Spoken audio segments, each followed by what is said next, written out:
हरे कृष्ण बंधुरा कृष्णेर संसारे तुम्हादेरके अनेक अनेक स्वागत। आज के आबार चले आसलाम एक नतून भिडियो निये। तोमरा सबाई केमन आछो? आशा करी कृष्णेर कृपाय तोमरा सबाई खूब भालो आछो, आमिओ भालो आछि। ता आजके शुभ मोहिनी एकादशी व्रत, आज रविवार शुभ मोहिनी एकादशी व्रत। क्यालेंडारे शनिबारो देওয়া আছে एकादशी व्रत, किन्तु এই মোহিনী একাদশী ব্রত আজকে রবিবার, এই ব্রতটাই হচ্ছে আমাদের করণীয়।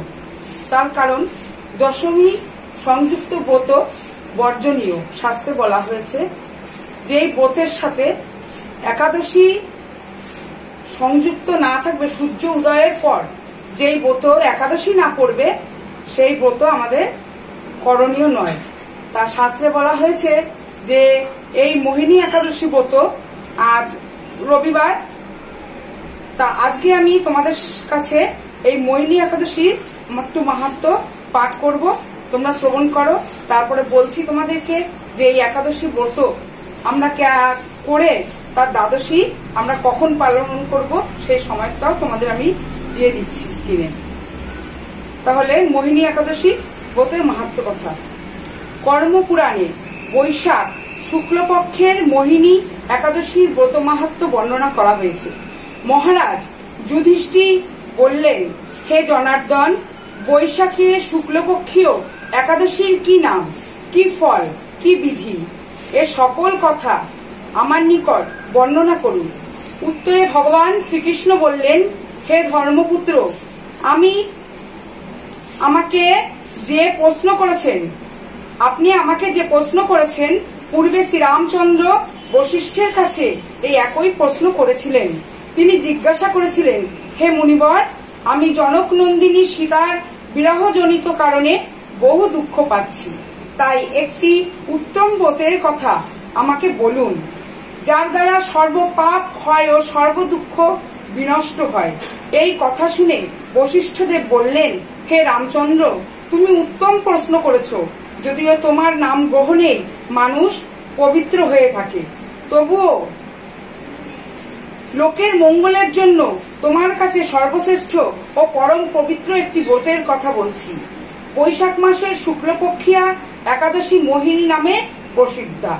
এই ব্রত প্রভাবে মানুষের সকল পাপ, দুঃখ ও মোহজাল অচিরেই বিনষ্ট হয়। তাই মানুষের উচিত সকল পাপ ক্ষয়কারী ও সর্ব দুঃখ বিনাশী এই একাদশী ব্রত পালন করা। একাগ্র চিত্তে তার মহিমা তুমি শ্রবণ করো। এই কথা শ্রবণ মাত্রেই সমস্ত পাপ বিনষ্ট হয়। পবিত্র সরস্বতী নদীর তীরে ভদ্রাবতী নামে এক সুশোভনা নগরী ছিল। চন্দ্র বংশজাত ধৃতিমান নামে এক রাজা সেখানে রাজত্ব করতেন। সেই নগরীতেই ধনপাল নামে এক বৈশ্য বাস করতেন। তিনি ছিলেন পুণ্যকর্মা ও সমৃদ্ধশালী ব্যক্তি। তিনি নলকূপ, জলাশয়, উদ্যান, মঠ ও গৃহ ইত্যাদি নির্মাণ করে দিতেন। তিনি ছিলেন বিষ্ণুভক্তি পরায়ণ ও শাস্ত্র ও শান্ত প্রকৃতির মানুষ। সুমনা, দ্যুতিমান, মেধাবী, সুকৃতি ও ধৃষ্টবুদ্ধি নামে তার 5 জন পুত্র ছিল। পঞ্চম পুত্র ধৃষ্টবুদ্ধি ছিল অত্যন্ত দুরাচারী। সে সর্বদা পাপ ও কার্যে লিপ্ত থাকত। পরস্ত্রী সঙ্গ, বেশ্যাসক্ত, লম্পট ও দ্রুতক্রিয়া প্রভৃতি পাপে সে অত্যন্ত আসক্ত ছিল। দেবতা, ব্রাহ্মণ ও পিতা মাতার সেবায় তার একেবারেই মতি ছিল না। সে অন্যায় কার্যে রত, দিষ্ট স্বভাব ও পিতৃধন ক্ষয়কারক ছিল। সব সময় সে অভক্ষ ভক্ষণ ও সুরাপানে মত্ত থাকত। পিতা ধনপাল একদিন পথ চলছিলেন। হঠাৎ তিনি দেখতে পেলেন ধৃষ্ট বুদ্ধি এক বেশ্যার গলায় হাত রেখে নিঃসংকোচে ঘুরে বেড়াচ্ছে। তার নির্লজ্জ পুত্রকে এভাবে চৌরাস্তায় ভ্রমণ করতে দেখে তিনি অত্যন্ত মর্মাহত হলেন। এই কুস্বভাব দর্শনে ক্রুদ্ধ হয়ে তিনি তাকে গৃহ থেকে বার করে দিলেন। তার আত্মীয় স্বজন তাকে পরিত্যাগ করল। সে তখন নিজে অলঙ্কারাদি বিক্রি করে জীবন অতিবাহিত করত। কিছুদিন এইভাবে চলার পর অর্থাভাব দেখা দিল। ধনহীন দেখে সেই বেশ্যাগণও তাকে পরিত্যাগ করলো। অন্ন বস্ত্রহীন ধৃষ্টবুদ্ধি ক্ষুধা তৃষ্ণায় অত্যন্ত কাতর হয়ে পড়ল। অবশেষে নিজের গ্রামে সে চুরি করতে শুরু করলো। একদিন রাজপ্রহরী তাকে ধরে বন্দি করলো, কিন্তু পিতার সম্মানার্থে তাকে মুক্ত করে দিল।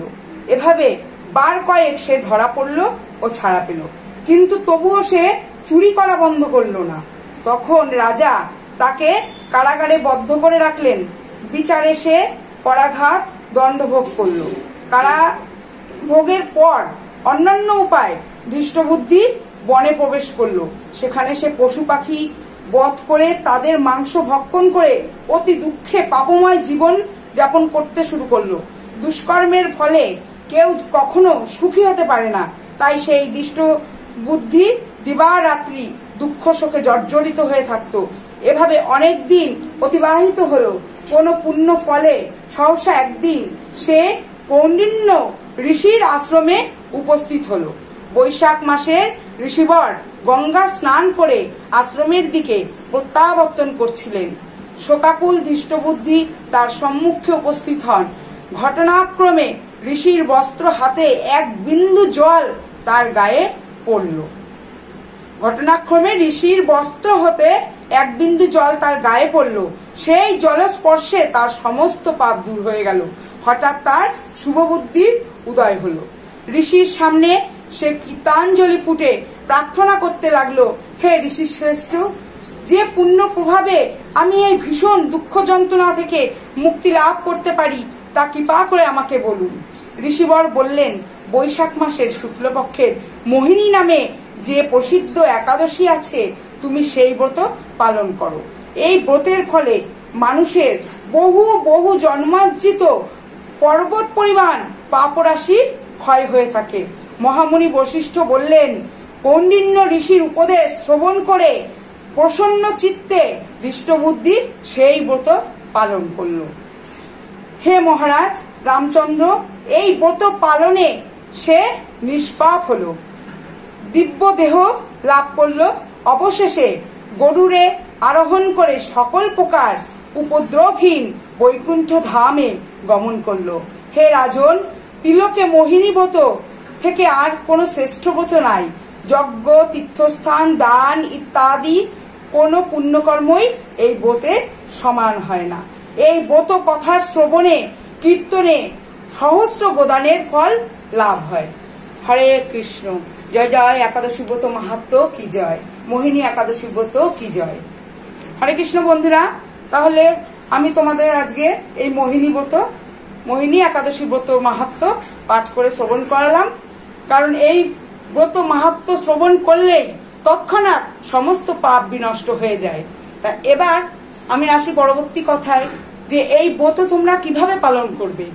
তা এই একাদশী ব্রত শাস্ত্রে বলছে, একাদশী ব্রত পালন করতে গেলে আমাদের 5টি দ্রব্য বর্জনীয়, অর্থাৎ 5টি দ্রব্য বর্জন করতে হয়।